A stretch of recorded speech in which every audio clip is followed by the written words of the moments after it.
Bonjour, merci encore une fois.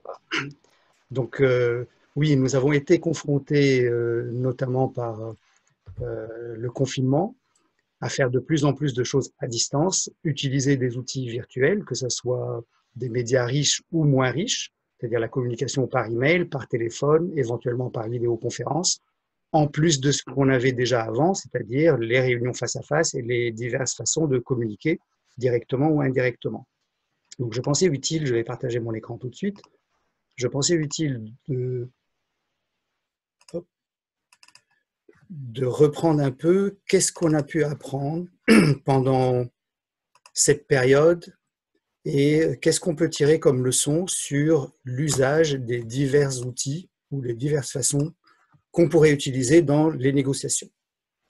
Et je voudrais d'abord commencer, et j'irai plutôt brièvement, mais faire un petit survol résumé de ce qu'on sait sur la négociation et en particulier la négociation raisonnée. Bien sûr, on sait qu'il y a diverses façons de négocier. Il y a ce que j'appellerais les méthodes, donc le compromis ou la négo raisonnée. Après, il y a les postures. En fait, c'est des postures de force ou éventuellement de transparence ou de semi-transparence où on pense qu'on n'a pas besoin de l'aide complètement parce que c'est avantageux pour nous. Et puis, il y a des émotions qui passent par parfois la colère, la peur, éventuellement la joie, l'enthousiasme, l'excitation. Tout ça va compter dans une négociation et tout ça va être impacté par la façon de communiquer, qu'elle soit à distance, qu'elle soit en médias riches ou moins riches, et qu'elle soit synchrone, c'est-à-dire en même temps, en temps réel, ou asynchrone, quand on envoie un message, l'autre le reçoit, a le temps de digérer et réagir éventuellement en un deuxième temps. Alors, pour illustrer un peu les différentes méthodes qu'on connaît et leurs résultats, le compromis, est-ce que le compromis est une bonne chose? Est-ce que c'est vraiment bien équitable puisque c'est une méthode juste? En fait, le petit exemple classique, c'est les deux sœurs qui n'ont qu'une orange, qu'elles veulent se partager. Et bien sûr, le bon compromis, c'est de donner une demi-orange à chacune. Et puis par la suite, quand on voit l'usage qu'elles en font, ben, il y en a une qui veut faire un jus d'orange, et puis l'autre qui voulait juste le zeste pour faire un gâteau. Donc du coup, ça paraît un peu plus ridicule que juste. Et le meilleur résultat aurait bien sûr été de donner à chacune 2 fois plus, c'est-à-dire le jus pour l'une et le zeste pour l'autre. Donc assez classique comme cas. Et puis il y a d'autres cas où il n'est juste pas possible de couper les poires en deux. Donc comment on fait dans ce cas-là? Peut-être vous connaissez aussi un exemple. Moi, j'y tiens pas mal parce que ça me rappelle une histoire de mon grand-père, le fameux Bédouin et ses chameaux. C'est un Bédouin qui a 3 fils. Et avant sa mort, il décide de léguer à ses fils donc, son cheptel de chameaux. Et au premier, il veut donner la moitié, un demi. Au deuxième, un tiers. Et au troisième, un neuvième. Et bien sûr, à son décès, il y a 17 chameaux. 17, c'est bien un nombre premier, donc indivisible, donc très compliqué. On peut proposer de couper les chameaux en deux, ou éventuellement, pour d'autres, c'est vendre un chameau. Donc, effectivement, il y a plein d'astuces possibles, mais pas les couper en deux, en tout cas. Et là, la légende, l'histoire dit qu'ils vont voir la sage qui leur dit je vous prête un chameau. Ah bon, ben, ils sont tout contents, elle leur prête un chameau, donc au total, ils ont maintenant 18 chameaux. Et si on fait les divisions, 18 divisé par 2, ça fait 9, divisé par 3, ça fait 6, 18 divisé par 9, ça fait 2, et comme par magie, la somme des 3 fait 17 chameaux. Il reste donc un chameau, on le retourne à la dame, et tout le monde est content. Donc toute la démarche dans des négociations raisonnées qui veulent apporter de l'intelligence, c'est cette démarche qui consiste à trouver l'équivalent de ce 18e chameau. Alors, la négociation raisonnée, bien sûr, comme référence, vous allez avoir William Ury. Je vous le cite juste parce que sans doute vous le connaissez tous. La négociation basée sur la valeur, c'est tout le principe de dire on ne va pas se battre pour baisser le prix, mais on va plutôt enrichir les discussions pour augmenter la valeur et trouver les moyens les plus intelligents de la partager. On est dans le principe du gagnant-gagnant. Et ce que j'ai trouvé assez extraordinaire chez Horacio Falcao, c'est qu'il dit, pour plein de gens, le gagnant-gagnant, c'est le résultat, quand tous les deux ont gagné. Mais c'est pas ça, en fait. Le gagnant-gagnant, c'est une attitude de bout en bout, du début à la fin, qui va prendre conscience, avoir l'intention et intégrer dans la méthode le principe de on va gagner tous les deux. Et c'est comme ça qu'on aboutit en fait au résultat du gagnant-gagnant. Et puis une autre référence que vous connaissez peut-être, donc Chris Voss, c'est très intéressant parce que pour lui, c'est jamais couper les poires en deux. Alors pour l'histoire, Chris Voss est un négociateur du FBI aux États-Unis. Et quand il raconte ses histoires, il négociait notamment avec les preneurs d'otages. Il dit quand on a un preneur d'otages, on ne va pas négocier. Finalement, vous allez en tuer combien et nous libérer combien. On va trouver le bon compromis et peut-être à mi-chemin. Il dit ça, c'est juste pas acceptable, quoi. Donc on n'est pas du tout dans les méthodes qui pourraient s'appliquer. Et pourtant, les négociations raisonnées et riches s'appliquent aussi à des terroristes qui sont dans la violence, qui sont dans l'irrationalité parfois. Et du coup, c'est encore la preuve que cette méthode peut fonctionner même dans des circonstances extrêmement difficiles. Alors, les principes de la négociation raisonnée, je vous les rappelle, c'est finalement changer le face-à-face où on est dans ce contexte de c'est nous contre eux, donc il y a un gagnant, un perdant. Forcément, on ne s'écoute plus parce qu'en face, on a l'ennemi. Ils deviennent l'obstacle à trouver le deal que je souhaite pour moi-même, et d'ailleurs que je pense c'est bon pour eux, mais c'est surtout bon pour moi. Et puis, on attribue toujours à l'autre le mauvais rôle. Donc, du coup, on part sur des préjugés, on a tous les clichés qui viennent et qui deviennent en soi l'obstacle à trouver la bonne solution. Alors forcément, l'alternative, c'est de se mettre plutôt côte à côte. Côte à côte, ça veut dire quoi? On encourage de faire plutôt ensemble. On va considérer le challenge, le défi à relever comme le problème des deux à résoudre ensemble. Et puis tout ça va repositionner les rôles, les relations, et on va fonctionner d'une façon beaucoup plus coordonnée, alors que dans le premier cas, on est toujours en opposition. Et donc, on est toujours dans la même idée que le gagnant-gagnant, ce n'est pas que le résultat, mais c'est tout le processus et comment on gère les relations. Alors, on focalise, bien sûr, la leçon dans la méthode, c'est de focaliser sur les intérêts et ne pas commencer par afficher des positions. Et les intérêts, on peut les casser en trois catégories. Les intérêts convergents, c'est là où on a tous les deux intérêt à ce que ça se fasse, en fait. Donc, plus pour l'un, c'est aussi plus pour l'autre. Les intérêts divergents, ou plus pour l'un, c'est moins pour l'autre. Typiquement, le prix dans une transaction. On ne peut pas tous les deux maximiser les gains en fixant un prix. C'est plus pour l'un, mais moins pour l'autre. Et toute l'astuce, c'est de mettre dans ce baquet que j'appelle intermédiaire les intérêts différents, où le coût pour l'un est inférieur à la valeur pour l'autre. Plus on enrichit cette partie, plus on arrive à rajouter et créer de la valeur, élargir la valeur par rapport aux petits morceaux qui représenteraient l'intérêt divergent. Alors dans l'ordre de passage, je dirais, on commence par partager et valider ensemble nos intérêts communs, donc les intérêts convergents. On va nommer, mais mettre de côté sans les traiter, parce que ça risque de créer, de crisper, en fait, et de créer des problèmes trop tôt dans le processus. Donc on va nommer et parquer les intérêts divergents.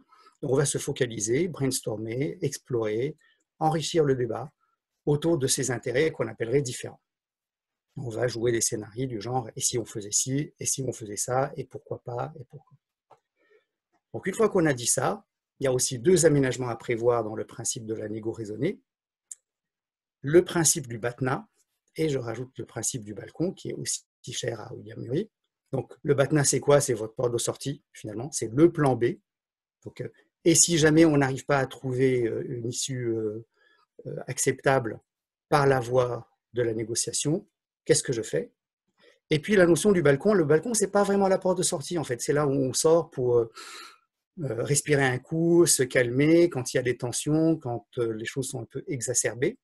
On peut aller faire un tour, en fait, une promenade à pied, en fait, un bout de marche, donc c'est juste une métaphore. Mais l'idée du balcon, c'est de prendre le temps de faire une pause. Pour certains, ils pensent bon de fumer une cigarette. Bon, ça fait partie encore des métaphores, mais en tout cas, faire quelque chose pour remettre un peu de recul, laisser tomber les charges émotionnelles et éventuellement remettre un peu plus de convivialité, si c'est possible, dans les interactions et les échanges. Alors, on peut se demander, est-ce que c'est utile d'avoir une égo raisonnée quand on est en position de force? Et là, vous connaissez l'histoire peut-être du pluvier et le crocodile, une image vraie et étonnante d'ailleurs. Tiens, comment on l'explique? Alors, vous connaissez sans doute la réponse, c'est que le pluvier en fait, est très utile pour le crocodile parce qu'il va aller lui nettoyer entre les dents, notamment enlever les sangsues, en fait, donc plein de petits parasites. Du coup, il lui rend un service énorme. On peut se poser la question, finalement, mais c'est tentant. Une fois qu'il a fini son job et qu'il n'y a plus rien à faire, ça fait un bon petit snack gratuit. Et le crocodile, avec son tout petit cerveau de reptile, est quand même plus intelligent que ça parce qu'il a compris que la réputation compte, surtout s'il veut que ce système se perpétue. Sinon, les autres le sauraient, il n'aurait plus beaucoup de pluviers qui viendraient lui nettoyer les dents. Et donc, du coup, ce qui est recommandé, c'est réduire, quand il existe, le déséquilibre de force. Et comment on fait ça?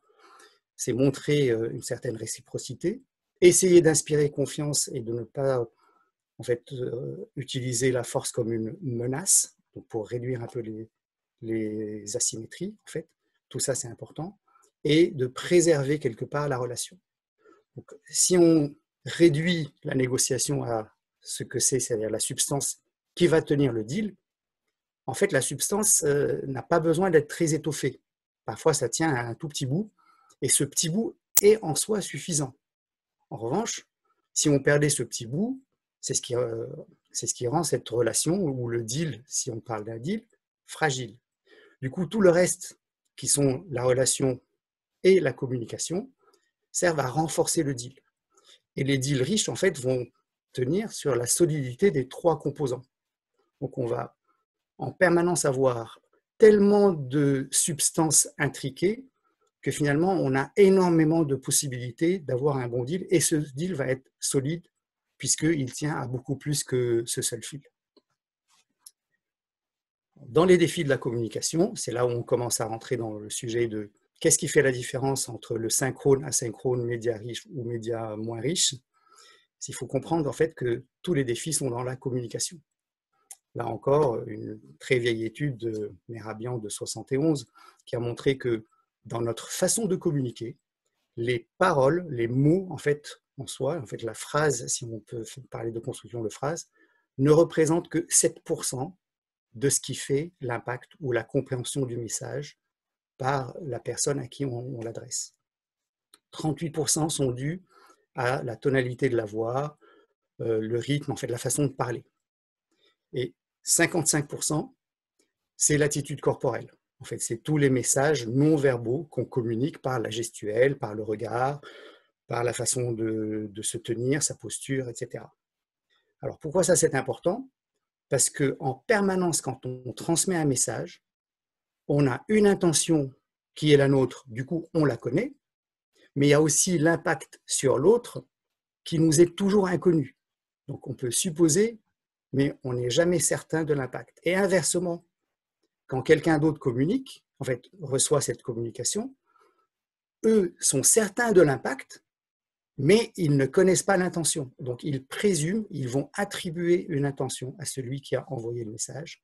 Et c'est ça qui explique la grande partie du problème. Donc, comment résoudre en fait cet écueil? Donc, si on commence par dire il y a un problème et face au problème, on va agir et qu'on traite les deux d'une façon assez directe, ce qui se passe, c'est qu'entre les deux, il y a plein de suppositions qui viennent déformer, attribuer des intentions, ou lier un ressenti, un impact, une perception à une intention ou une volonté de faire ou un objectif attribué à l'autre. Donc pour le résoudre, décortiquer sa façon de traiter le problème, comment on est passé du problème à l'action, c'est-à-dire expliciter son analyse, la stratégie mise en place, qui va elle-même expliquer pourquoi on a pris les actions ou proposer ce qu'on a proposé, si on parle d'une proposition. Donc, premier message, c'est s'assurer entre le problème qu'on a identifié et les propositions qu'on fait en face, donc les actions qu'on prend, de bien expliciter comment on est passé de l'un à l'autre en expliquant à la fois son analyse, sa stratégie et la logique qui fait que ça aboutit à ce type d'action. Alors, qu'a-t-on appris finalement des négociations virtuelles? C'est très intéressant parce qu'on se demandait si c'est mieux ou moins bien. Et en fait, deux messages. D'abord, la négociation virtuelle a des avantages, mais aussi des inconvénients. Et le deuxième que je trouve plus intéressant, c'est qu'en fait, le choix du mode de communication est en soi tactique, c'est-à-dire si on peut maximiser en fonction de la dynamique des échanges et de la charge émotionnelle l'usage de l'un ou l'autre, c'est là où on va en tirer le meilleur. Alors, prenons par exemple les médias riches qu'on a tous utilisés, la vidéoconférence notamment, et par rapport à des rendez-vous face à face. Effectivement, c'est un média riche, mais qui n'est pas aussi complet que le face-à-face. Donc, ça facilite les échanges quand on est géographiquement pas au même endroit et ça les rend possibles en synchrone, donc en temps réel. Donc, ça, c'est bien sûr un avantage. Mais on a en fait une sensation de présence, mais pas de contact. Le contact étant prouvé comme important, rien que se serrer la main, se toucher un peu l'épaule, faire une pause ensemble, ça enrichit en fait le relationnel et ça permet de gérer un peu mieux les émotions. Les expressions faciales et corporelles sont limitées et plus difficiles du coup à décoder. Et on a tendance à plonger directement dans le sujet, alors que dans la vraie vie, on prend toujours le temps de étoffer un peu plus cette convivialité, je dirais, dans le relationnel. Et du coup, ça prive du balcon parce que c'est rare qu'on puisse faire une pause ou suggérer de prendre une pause exactement de la même façon. Donc c'est compliqué. Une des disciplines, c'est peut-être de prévoir à un certain moment, de dire ouais, on va aller respirer, on éteint les vidéos et on se reconnecte 10-15 minutes plus tard. En revanche, pour les médias qu'on appelle pauvres, ils sont certes pauvres comme on les appelle, mais ils peuvent être plus puissants. Alors pourquoi ils sont plus puissants? Quand on écrit des mails ou des textos, ça incite à préparer et mieux choisir ses mots que quand on le fait en direct, en live. Ils permettent aussi des échanges asynchrones, ce qui permet aussi de gagner du temps, c'est-à-dire que le temps qui est limité pendant un rendez-vous face à face, on peut utiliser plus de temps quand on a étalé les échanges avec une partie asynchrone. Ils évitent de montrer ses réactions émotionnelles, donc ça c'est bon pour ceux qui ont tendance à surréagir, plutôt réagir que prendre le temps de répondre, et toute l'astuce est là. Comment faire pour répondre plutôt que réagir? Et ils permettent de garder surtout une trace des échanges, et ça c'est très important pour la mémoire. Tu as dit ci, tu as dit ça, c'est très facile à capturer quand on est en verbal, et quand on est par des échanges plutôt par écrit, c'est beaucoup plus puissant du coup. Et un des défis dans tous ces trucs, c'est comment on va démasquer les menteurs, parce qu'on a toujours cette suspicion à un moment donné que l'autre partie ne dit pas toute la vérité. Et là, c'est encore intéressant parce que ça varie selon les différents canaux. Et la probabilité de faire passer un message, c'est-à-dire la probabilité de réussir quand on ment, varie. Elle est de 37% au téléphone. Elle diminue à 27% quand on est face à face, probablement parce que la gestuelle et le fameux body language vont donner plus d'indices pour détecter les mensonges, donc il y en a moins qui passent.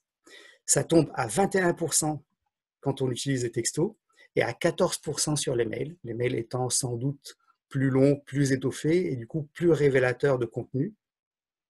Et du coup, la communication par écrit laisse moins de place aux mensonges. C'est très intéressant. Et du coup, avoir tendance à l'utiliser quand on a des divergences ou des asymétries avec des suspicions que l'autre personne ne dit pas tout ou ne dit pas ce qu'il prétend dire.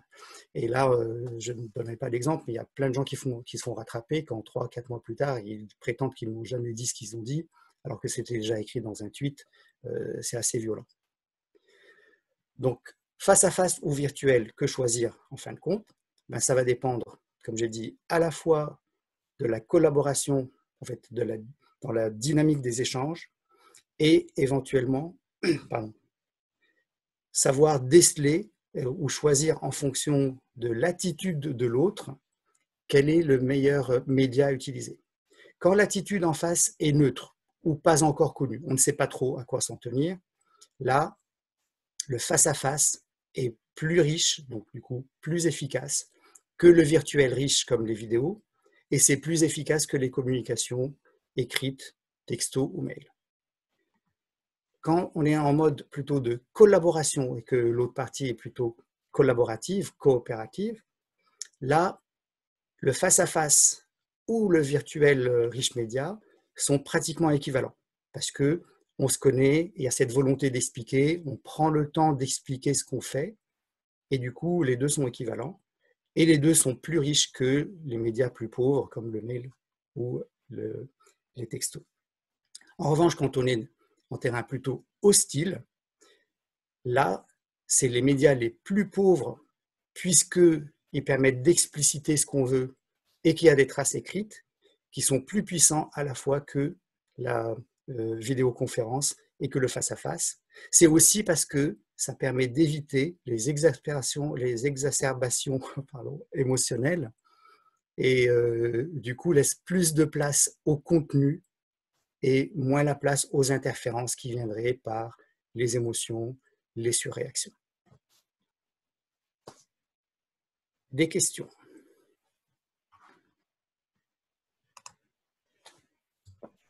Alors, je ne vois pas de questions dans le chat, mais il est encore temps d'en poser.